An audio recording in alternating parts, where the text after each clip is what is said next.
Warning: the following podcast contains violent scenes that may be unsettling to some listeners. Listener discretion is advised. In 1999, the walls of hell cracked, and fallen angels condemned to an eternity in the abyss were suddenly able to flee. With no choice but to come to terms with the decaying remnants of the paradise they helped create, these escaped fallen must now decide whether they will rebuild their masterpiece or burn it to a cinder. Hello and welcome to Demon the Fallen, Fragments, a Demon the Fallen game set in Rochester, New York in the year 2001. This story features the character of Azoth, played by Tillman, Arakel, played by Rebecca, Brawlman, played by Adam, and Abathar, played by Slavic. If you'd like to reach out to us, you can find us on Twitter at twin_cities_VTM, on Facebook at Twin Cities by Night, and on Discord at Twin Cities by Night. We will resume in the parking lot with Jade/Tizaniel and her large book, which, by the way, is canvas bound. The canvas is a cream color with various splotches of ink all over it: red, black, blue, bright Lisa Frank pink in a few spots, neon green. There's some highlighter streaks on it. It looks like a lot of studying and or writing has gone on in and around this book. And the pages are just covered in all sorts of esoteric symbols, numbers, letters, words from multiple languages, not all of which are still spoken. Even as demons, you're kind of having a hard time understanding what the hell she's going on about in the glimpses that you get in her book. So we will resume there, and as we resume, you guys will hear the workmen at the other end of the parking lot burst out in laughter as they start hauling the last of their tools into the building. I wonder what's so funny. Well, someone told a joke. I don't know exactly what the joke was, but I'm sure it was a joke. Maybe they were making fun of me. They did that a couple of times before you arrived. Should we smite them? Uh, Did you feel attacked? no. It's not like they could really hurt me to begin with. It's about the principle of the thing. Well, one of them is going to die of cancer within the next 2 years anyway, so I'm not really worried about it. Oh, Can I touch your book? Can you touch my book? Yeah. I suppose? So, what I would like to do is I would like to place my hand on her book and see if I could do Lore of the Forge, the first dot enhance object, to see if I could gain a innate understanding of the object and its intended function. Go right ahead. All right, so it's going to be perception plus crafts, and the difficulty is 6. Always 6. Okay, 3. And you're using enhance object to understand it? Yes. Okay. It is a book. It was handmade using very meticulous and slow processes. There's nothing inherently supernatural about it, and there are a couple of ways to have improved how it was made. A finer type of glue could have been used, a higher grade of paper. The canvas is fairly solid, but that too could have been a little more elaborate or better woven. You can't really improve the way that it works because it's a book. It opens, it closes, nothing breaks in the process. Okay, nothing out of the ordinary. I just a handmade book. That just probably wasn't sure if this was like, maybe something more than that based on how she's kind of continuously referencing it and, going back and forth and adding stuff to it. No, it looks like the book itself is just a book. The information contained in the book that she's writing is separate from the book itself. Okay, perfect. So what do you guys want to know, besides everything? Well, how many others have you met? I think here, there's you 3. There's supposed to be 4 of you, but there's only 3 of you. And then I think I met another 3. One of them got hit by a car, and he went back to the abyss. I don't know if he got back out yet. And the other 2, I haven't seen since I first met them. We should avoid dying then. What do you mean get back out? How does this work exactly? I'm still trying to figure that out, but if your body dies, if the body you're in dies, you get sucked back into the abyss, unless you have some other place you can go to. Pretty sure you can get back out of the abyss again, but I think that you might need a little bit help to make that happen. What kind of help? Help out here? Help in there? Help out here, I think, from like a mortal. And at that, Esme will open up her notebook, flip to different pages than she had before, and make some notes. Lauren's thinking, damn, I gotta get a notebook. So we're here, but we have something we need to do, but we don't know what it is because it's not time for that yet. She looks up from her book. Wait, can you say that again? I was a little distracted. Being very frustrated that she has to repeat herself. What are we doing here? She just starts to get flustered as she's not really sure how to react. Well, so there's only so much that I can get from the spheres, and by my notes and calculations, I don't know exactly what you're all doing here, but I know that you're supposed to be here. And I know that you're supposed to be somewhere else down the line. I just don't know exactly where. This was about as precise as I could get it. I'm still working on it. Yes, somewhere down the future, we're going to be somewhere else than here. Truly, you are a master of your craft. Well, yes, but all four of you together should be there, and what you're going to do is going to have an impact on fate. And I'm trying to figure out how and why and what. Well, doesn't Or if everything we do have an impact on fate? No, sometimes fate has an impact on us, and sometimes other things can override any potential impact we might have on fate. And if someone is really determined, sometimes they can delete that part of fate and replace it with something else. It's very complicated. This But is why I I preferred wouldn't- artists to scientists. I was just about to say, I wouldn't expect you to understand. It's a little above your pay grade. The four of us were already together at one point. Are you sure you're not just miscalculating? Where were you together and when was it? Thanksgiving. And I look to Esme and Lily. She starts flipping through her book again. No. Yes, maybe? No. Yes, you were there, and you were supposed to be there, but now you're here, and you're supposed to be here. And now that you're here, there's something that you all need to do, and I think this is where it starts. So maybe we should go inside. Excellent. And turning on her heels, she will walk straight through the front doors, or start walking towards that direction. As she walks in through the front doors, two of the workmen run outside. One of them puts his hands on his knees and starts vomiting. The other one just keeps saying, Jesus Christ, over and over again. I'm going to try to hurry inside. I'll see if that vomiting person is okay. Lily walks up to the guy vomiting, and he's just retching, and he's shaking. And he kind of looks up at her and just gives her a look of, his eyes are wide. He has this look of fear and disgust and confusion all commingled into one on his face. And he really cannot get a single syllable out coherently. I try to calm him down, shh, it's okay, it's okay. After a minute, he starts breathing normally. You hear the other guy on a cell phone, one of those Nokia brick phones, next to the van, calling for an ambulance and calling the police. Jade/Tizania walks up and looks at the workman, looks at Lily, looks at the guy on the phone, looks back at Lily. We probably don't have a lot of time to do what we need to do. We should probably hurry. And then she walks into the building. I'll see if the guy's okay, if he's going to be okay. He eventually starts to calm down a little bit. Are you okay? Do you need water? No, just don't go in there. Don't. Well, my friends are already there, but don't worry. I'll take care of myself, and I just run straight there. As you run in, as all of you run in, you feel a strange pressure over the entirety of your bodies, as if you're walking from a normal atmosphere into a thicker, heavier atmosphere. It's almost like walking into a humid, hot greenhouse on a winter's day. It's a very noticeable transition.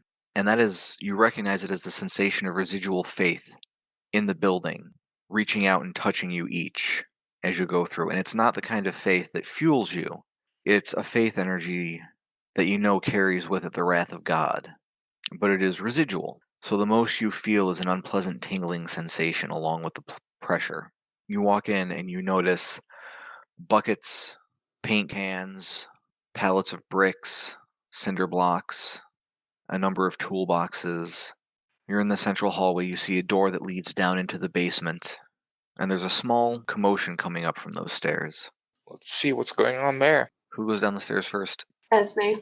She has a singular focus as the person had puked outside and she just kept walking, feeling everything that you just described, and notices this commotion, like hears the commotion and makes her way towards it. As everyone walks down the stairs, Tizaniel bringing up the rear, making copious notes in her book as she does so. There's a group of about 3 workmen at the far wall. It looks like there had been some sort of repair or remodeling going on. The basement is a dirt floor. It is very old. The stairs themselves are worn. Pieces have broken off. There's some modern equipment and machinery installed in the basement. You see a modern furnace, several modern water heaters. The pipes running along the ceiling are a mixture of iron and copper. The ductwork appears to be very new, and there are cables and wires running alongside some of them. On the far wall, it looks to have been old brick broken open. There are plastic sheets hanging in the air, nailed to the wooden crossbeams that form the ceiling of the basement. They're drifting listlessly. 3 workmen are standing there, downcast eyes, looking absolutely shocked. One of them just is talking. We were just here 2 weeks ago. What the hell? What the fuck? As Esme approaches, she realizes that the wall that has been ripped open, there's a shop light hanging in the space beyond. And on the floor of that space is a boy, or rather the body of a boy, about 10 years old, emaciated, and quite clearly dead. Esme pauses about 3 steps before 3 steps up, taking in the whole scene, and looks to the 3 workers. Becca, give me a willpower roll, difficulty 8. 1 success. Suddenly, Esme is no longer standing in the basement. Suddenly, she finds herself standing in the Sojourner house, working as a volunteer once again. But is it Esme? Yes, it's Esme. It's not Erikel. Erikel's not here yet, but it's Esme. And then there's this woman there with her son.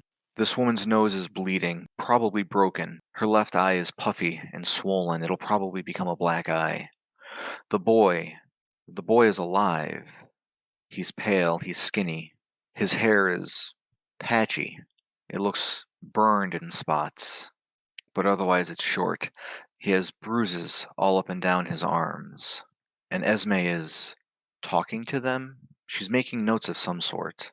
The memory is not quite complete, but the boy, that's the boy in the space. Erikel is certain of it. Esme's memory is of the boy alive. Erikel sees the boy dead now.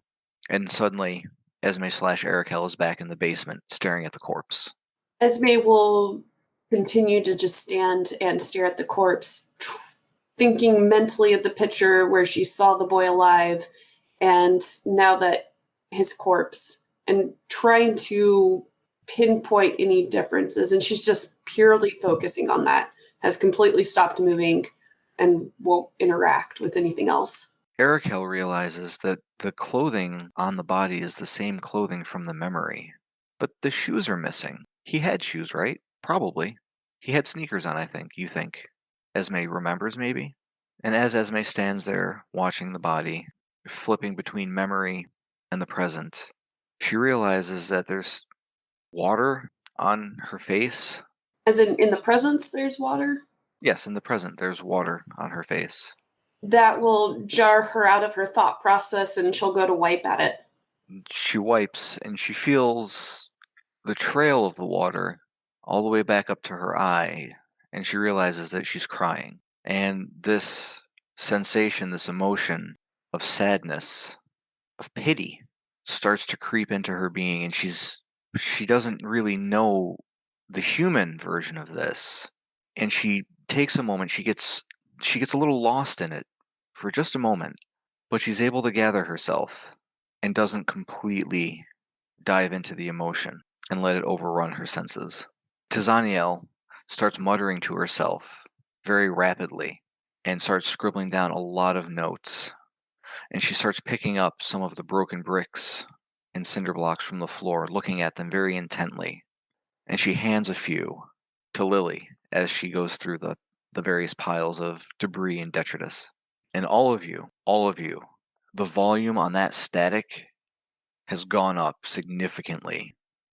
You're standing next to the speaker, and you can feel it in your teeth. It is so loud and painful at this point. Scene's on you. Brawlman would probably try to turn and maybe exit the basement. He doesn't want, the way that he feels is he doesn't want Lauren to have to see this. He values his host and that small part of the soul that's inside his host very much, and he doesn't want to subject her to seeing this, you know? As he turns to leave, Tizaniel/Jade puts another couple of bricks into the pile that Lily is carrying, and she looks at Brawlman, says, bring those. I want you to put them in my car. I nod and I go back and take them, and I kind of just start making my way over to where I'm guessing her car would be. You can't pick out exactly which car is hers. There's a number in the parking lot. Some of them belong to, presumably, some of the workmen. A couple of them may belong to staff of the school, possibly even students. It's really hard to tell. It's not exactly a large parking lot, but there's about 15 or so cars in it total, and it's not immediately apparent which one is hers. For those of you still in the basement, as Brawlman leaves, the workmen finally sort of come to and realize that there's other people down there with them that probably shouldn't be down there. Their shock starts to fade a little bit, and one of them turns to the three of you, including Jade. You need to be upstairs, ladies. You can't be down here. Well, I've been thinking about buying this building, but, not anymore. Well, as far as I know, it's not for sale, lady. I'm going to have to ask you to leave. I guess this is a crime scene now, so we got to wait for the cops. So just go. You don't need to see this. Everything's for sale, dear. But I think we have all we need. Let's go. Esme will, completely ignoring that interaction, will actually move herself finally to get closer to the body. As Esme approaches the body, the workman who spoke, ma'am, you need to leave. He'll just look her dead in the eye. He will actually need to get forceful with her before she would be willing to move away from the scene. She looks at him, hears what he says, and then moves back towards the body. He moves to interpose himself between Esme and the body, and he just keeps repeating himself, ma'am, you need to leave. You need to leave right now. You should not be down here. This is a work zone. You are not properly equipped. You are violating OSHA. This is a crime scene. You're violating a crime scene. You need to leave, lady. Go upstairs. If you want to talk to the cops, talk to the cops. If you're a reporter, maybe they'll let you back down, but you need to go now. She'll continue to look beyond his body and then look over to Lily. Has Lily gone upstairs at this point? Yeah. Esme will look back to Lily, not really sure what to do, looking for a guide. As she looks back at Lily, she'll see Lily just getting up to the top of the stairs, moments before she passes out of view. Lily does look back to see Esme. Well, do you really need to see the body, Esme? She'll deflate and turn and walk upstairs.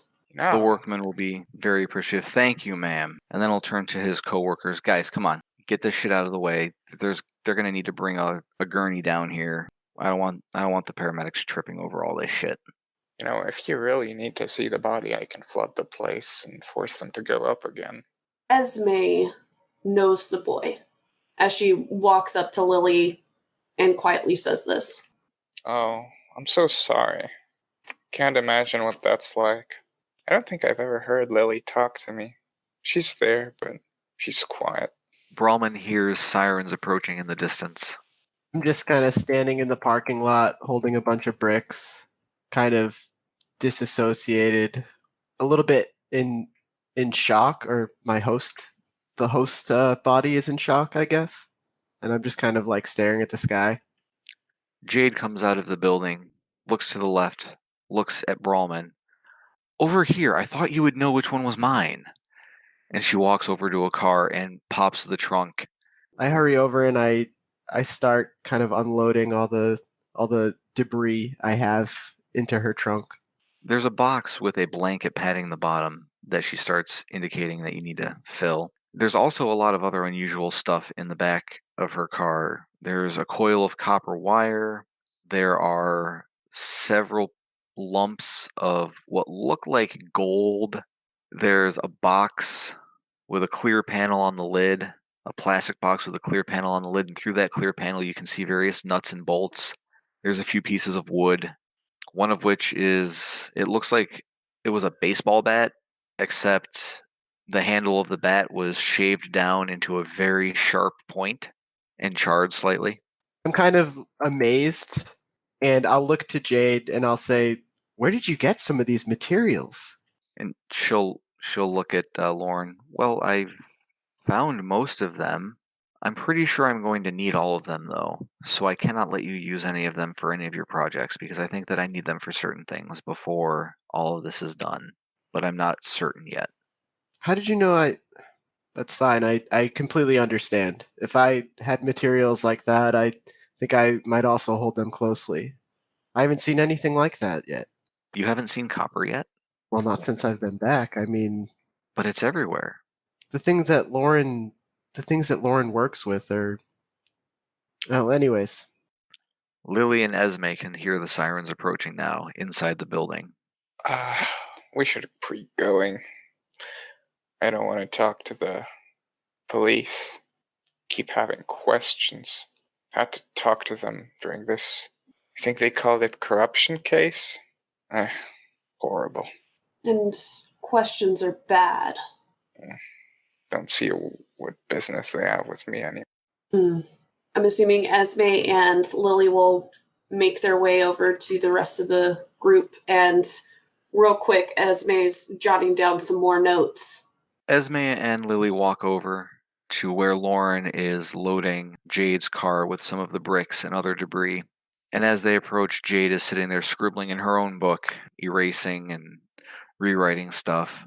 Esme looks up from her own book at Jade's book and realizes that some of the symbols and letters in her book are rewriting themselves, shifting around on the page of their own accord. Esme saw that? Yes. She'll be drawn in by it, watching as it happens and unintentionally getting closer and closer, very uncomfortably, to Jade and the book. Jade doesn't seem to notice at all that Esme is inching her way closer and closer. However, she does finish up whatever she's writing, and she slams the book shut, and it startles Esme out of her reverie, and Esme jumps a little bit. Too many new things today. And she'll go back to writing kind of about what just happened downstairs, her interaction with Lily and the workmen. Jade will look at the three of you. I'm going to have to go speak to someone about this, and possibly do a few other things. Do any of you know where you can go from here? not exactly. You do, and she looks directly at Esme. Yes. I know the boy. Esme knows the boy.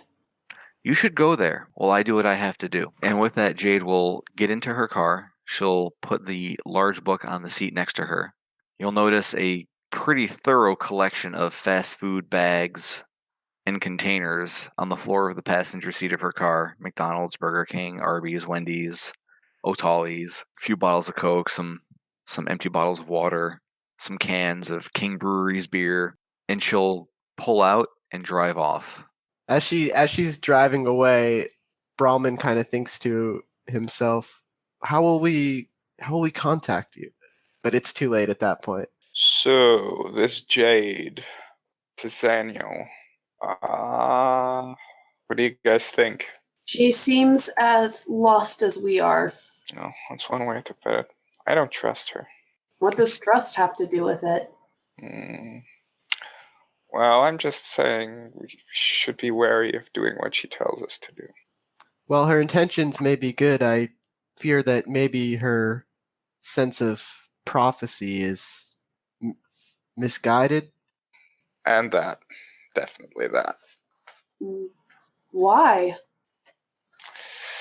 I sort of look at the car and what's inside, or I sort of mention what was inside the car.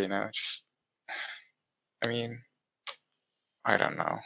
Esme will study Lily's face for a moment and then flip to a new area in her notebook where she starts to make additional notes, just trying to figure everything out as best she can. So you know the way then? Whatever that was supposed to mean. I believe our next step should be to find the boy's mother. Esme closes her eyes and thinks really hard, bringing up the image of the woman and trying to remember the question Esme, the host, was asking the woman, trying to see if she can remember any way to contact her. None of you have the legacy background, do you? I do not. Can everyone give me a straight intelligence roll? Difficulty 8. Would analytical help in this at all? No, you're not analyzing new material. You're trying to remember something. Of course I botch. 1. I also have 1 success. So Becca and Adam, Esme and Lauren, or rather Erikel and Brawlman, they know that there was a Tizaniel back during the war. They know that he was one of the fallen, but outside of that they can't remember too many details, aside from bits and pieces of having worked with him on certain operations. Maybe he was an advisor of sorts? Slavic, you remember Tizaniel perfectly. That traitorous bastard sold out to heaven and worked as a double agent. I remember. Yeah, we probably should find out what Tizaniel is planning. He was an agent of heaven during the war. I remember it now. I remember it. Yeah. I remember reading his name in the lists. Traitors. Strange. It's not exactly how I recall it. Neither that doesn't recollect correct. Nonsense. My memory is perfect, at least when it comes to Tizaniel. Well, perhaps in that case we'll proceed with caution, but she's the only other of our kind that we've encountered since the Thanksgiving celebration. Is that At a least bad for thing? myself. Well, I don't know how well you remember the Pald during the rebellion, but I much prefer it without. While those two are debating the rebellion, Esme begins to remember the boy's mother was at the shelter frequently. Something about her ex-husband stalking her and finding her no matter where she moved to. And, Esme, come to think of it, she remembers hearing, maybe about 6 weeks back, there was talk about this woman's child having run away. It might be beneficial to visit the shelter to see if she is there or if someone may know where she is. In the middle of the two talking, Esme will just, not as impressively as Jade, but her little notebook. Come, it's time to go. Let's go to the shelter. I want to find the mother. Let's go. all right. And with that, we'll make our way back to the car. You all get back to the car just as an ambulance pulls into the parking lot, followed by Monroe County Sheriff's car. From where you are, it's actually not a terribly long drive, maybe about 10-15 minutes at the most. The Sojourner House is in the 19th Ward. It is rather impressive-looking building, all things considered, especially given the neighborhood that it's in. An old mansion, dark brown brick and stone. The property is hemmed in by a hedgerow along Millbank Street. The rest of the neighborhood's houses are typical urban houses, vinyl siding, but this place is definitely a historical entity. There's real history and pathos emanating from it. You can feel that it has been through and seen quite a bit as you all approach it. You go and knock on the door, not the front door. You go to one of the side doors, which leads to the offices. As Esme is a volunteer, she knows to do this. The door opens to a large man, no beard, very, very close cropped hair. He looks at all three of you and then looks at Esme. Esme, good to see you again. We weren't expecting you back so soon. I don't think your next volunteer shift is for a few more days. What brings you here? Hopefully, nothing bad. I'm concerned for one of the women that comes here often. I would like to reach out to her. All right, well, come on in. We'll see if you can track her down. He lets the three of you in, and as you pass, you realize that he's carrying a pistol and has a nightstick hanging from his belt. Esme stops for a second as some memories kick in, and she knows this guy's name to be Rick, and he's not a police officer, but maybe once upon a time he was, or maybe he was a police officer in the military. Arakel is having a little bit of trouble digging through Esme's memories because Esme was scared of this man a little bit. There was something about him. Maybe it was his capacity for violence that frightened her. She understood his necessity, but was very uncomfortable with him all the same. So she never really learned anything about him in detail. And the three of you walk into a small, uncomfortably appointed office. The standard mass-produced office chair with that horrifying purplish pattern of fabric. You sit in the chairs, and inevitably they cause your butt and your back to become sore. And after a few, maybe 10 minutes of waiting, an older woman, maybe in her 60s, comes through another door out of an office. She's holding a binder in one hand and is making notes on a sheet of paper attached to a clipboard that's sitting on top of that binder. The binder is green. She's wearing sort of a light gray skirt suit with a pale blue shirt. Her silver hair is very, very tightly bundled on her head into a very nice bun. And she looks at Esme. Esme, sweetie, oh my gosh, it's so good to see you. This is a pleasant surprise. Who are your friends? It's good to see you too. This is my friend Lily and my friend Lauren. Oh my Pleasure to gosh, meet Lily, Lauren, it's great to meet you guys. And she hugs all three of you, kisses all three of you on the cheek. This man is uncomfortable, but she knows to expect this. Yeah, Lily sort of, braces it, kisses her back, whatever. And is this one of the, let's say, homeless shelters that Lily is supporting? This is not a homeless shelter per se. It's a women's shelter. Specifically, they serve women who are escaping abusive relationships. Right. Okay, so probably not. Lily does support it. So what brings you here? Come into my office. Would you like some coffee, water, tea? I think I've got some Sprite and Coke in the fridge. Coffee would be fine. And Esme looks to the other two. Coffee would be great. I enjoy coffee, as many people do. The woman looks. Okay, so we've got 2 coffees. And I'm sorry, Lily. I didn't hear what you wanted. What was your request? Water. Yeah. Okay, thank you. So yeah, come in and sit down. And she leads you into the office. And once all three of you are in the office, she turns and leans out the door a little bit. Hey, Ricky, could you get us 2 coffees and a water, please? One of the Dasanis? You hear a grunt back from down the hallway. Thanks, hon. And she closes the door. The office is much better appointed than the waiting room. Large, overstuffed leather chairs across from a nice, dark wood desk that is probably at least 50 to 60 years old. And the desk has a big honkin' Dell tower on it with a nice big CRT monitor set off to one side. There's papers scattered across it, a couple of open books. It looks like there's some sort of spiral-bound report sitting in the middle of the desk that's been open to a particular page. In the corner, there's a wastebasket and a coat rack. The coat rack has a nice, thick wool coat on it, along with a charming little hat. And as you all sort of stand there, she goes around behind the desk into a nice, large leather office chair. Ladies, please take a seat. So, Esme, thank you for the introductions. My name is Ruth, ladies. Esme should know that.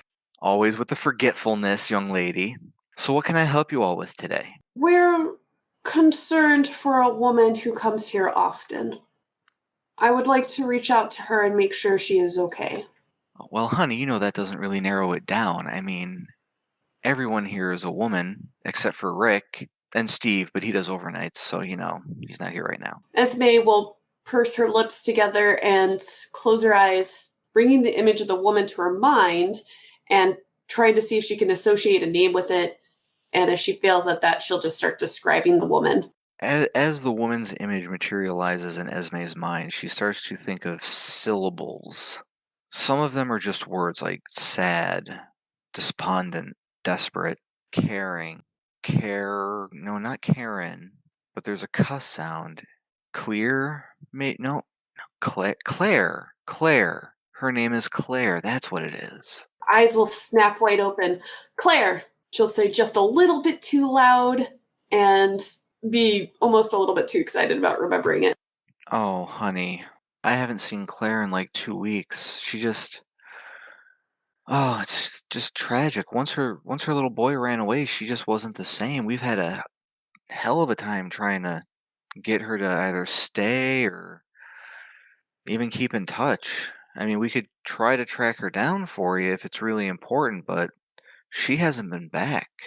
Oh, hello again, folks. I'd like to tell you about the Facebook group we run called White Wolf and Onyx Path RPGs, Gameplay and Media. Have you ever wished you could have an easy way to find gameplay videos and podcasts, or just media in general that deals with your favorite White Wolf role-playing games? Or have you ever wished you could find a forum to share gameplay that you have recorded?